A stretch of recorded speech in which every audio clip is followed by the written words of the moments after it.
This is a tutorial on how to install Windows 8.1 from within Windows 7, and I'm not going to use neither a DVD to burn this ISO file to a DVD nor a USB stick.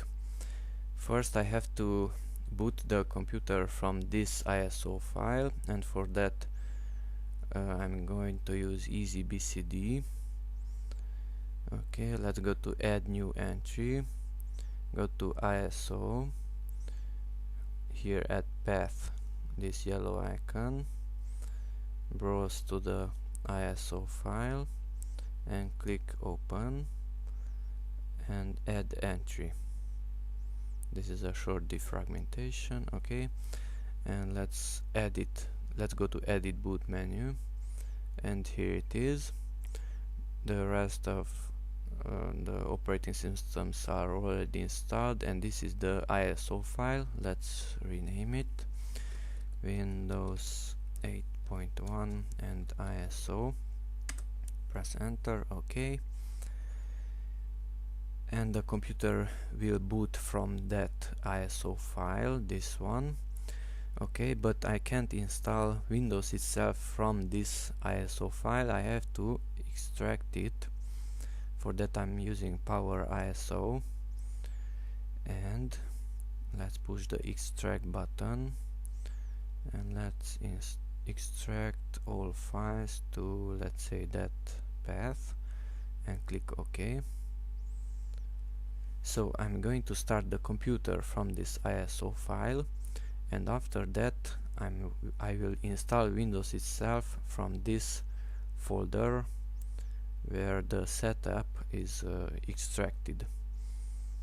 Okay, so let's wait for this to finish extracting. Okay, Power ISO has finished uncompressing the file, the ISO file. Now I have to restart the computer.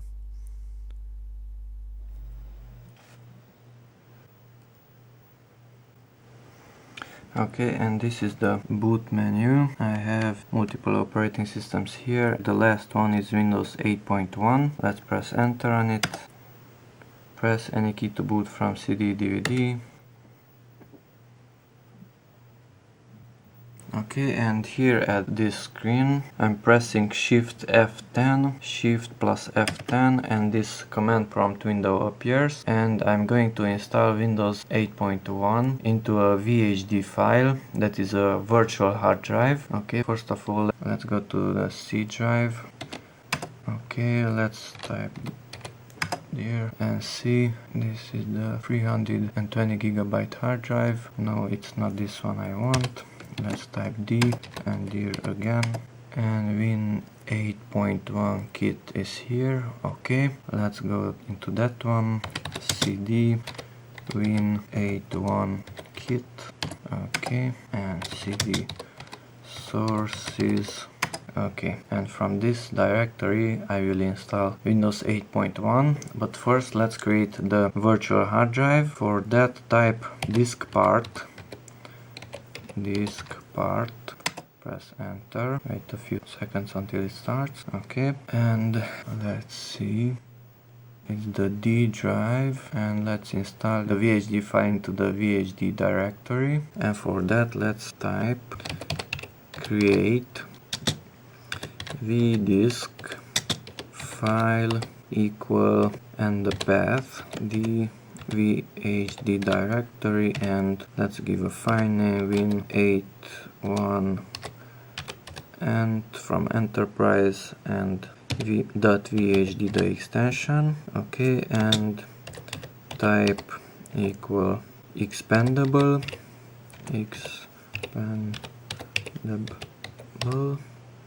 Okay, and the size maximum equal, let's say, 31,000. That's around 40 gigabytes. Okay, and then press enter.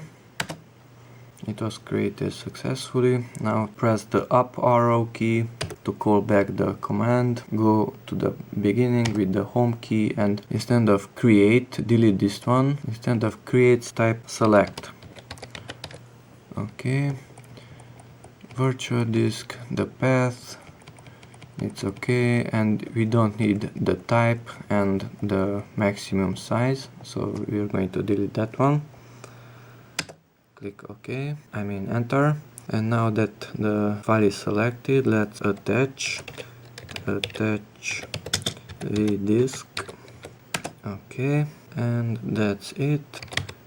Let's type exit. Okay, and in the sources directory we have to type setup and another setup starts, and this one is running now from the extracted portion, not the ISO file itself. Let's make a test. Output tab, it's working.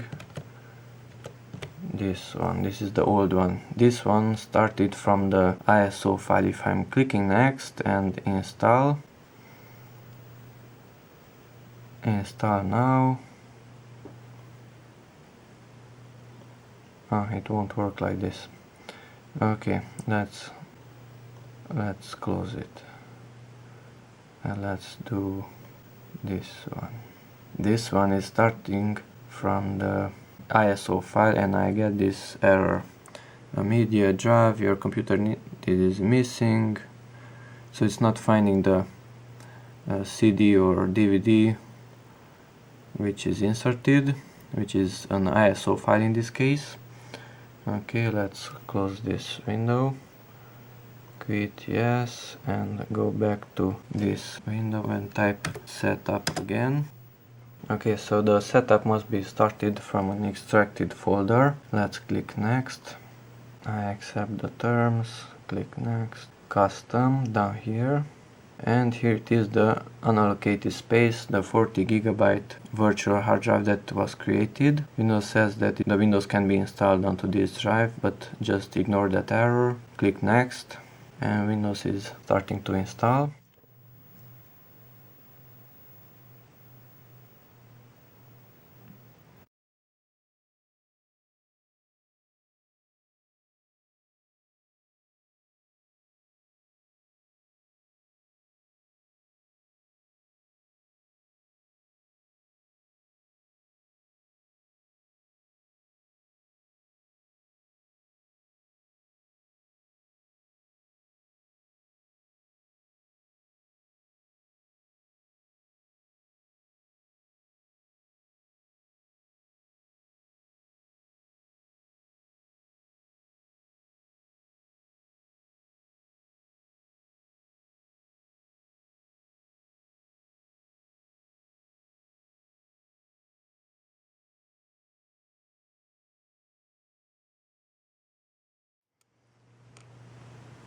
And here it is, Windows 8.1, Windows 8.1 Enterprise, 64-bit, and the Windows is not activated yet.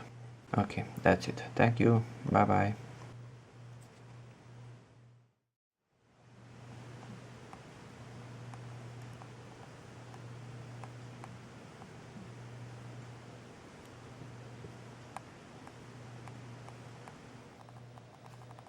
We are back in Windows 7, and if you don't like the newly installed Windows 8, you can go to the VHD file where the Windows was installed. In this case is this one, and simply delete the VHD file. Do you want to permanently delete the file? Not yet.